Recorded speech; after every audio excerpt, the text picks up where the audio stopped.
je Hineš, zvítězil Hineš 10. Na 4 Arnoš Kryš. Připraví se Hitler a Padička.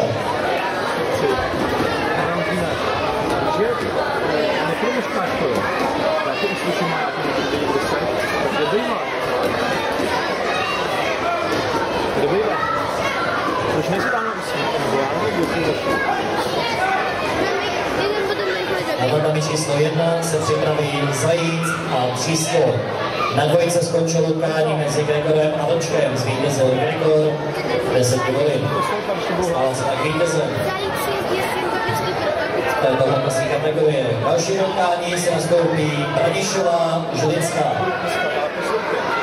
To nezmeška.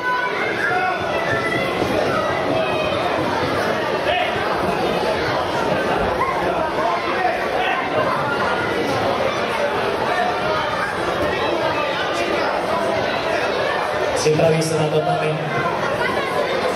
na tatami číslo 2 nastupují Branišová a Žilická. Připraví se k dalšímu utkání na dvojku Ráďata 2003-2004 ročník do 25,8 kg. Čech Matěj z Porčudo Litoměřice, Kapškur Patrik taktéž z Porčudo.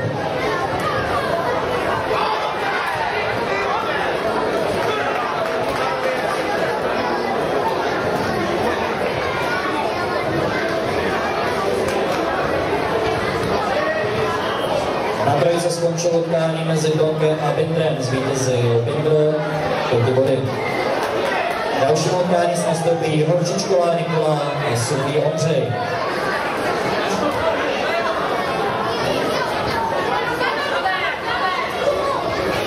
Připraví se Markeliev, Roman z Stadion Teplice, Fleischer Denis Stadion Teplice. Příprava na trojku.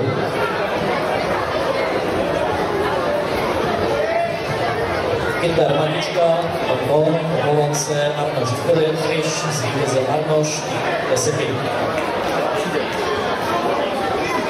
Nyní se nastupují Hitler a Matička. Připraví se Príhal, Pavel a Pomahač Vít. Na jedničce skončilo utkání mezi Budešem a Zichem, zvítězil Zich 1 bodem. Skončilo utkání mezi Kremlou a Varcholem, zvítězil Kremla 10 body. Nastoupí si Král Aleš Joe Neratovice Holá. Na jedničce skončilo utkání Obronc mezi Budešem a Krejšou, zvítězil Budeš a 10 bodů.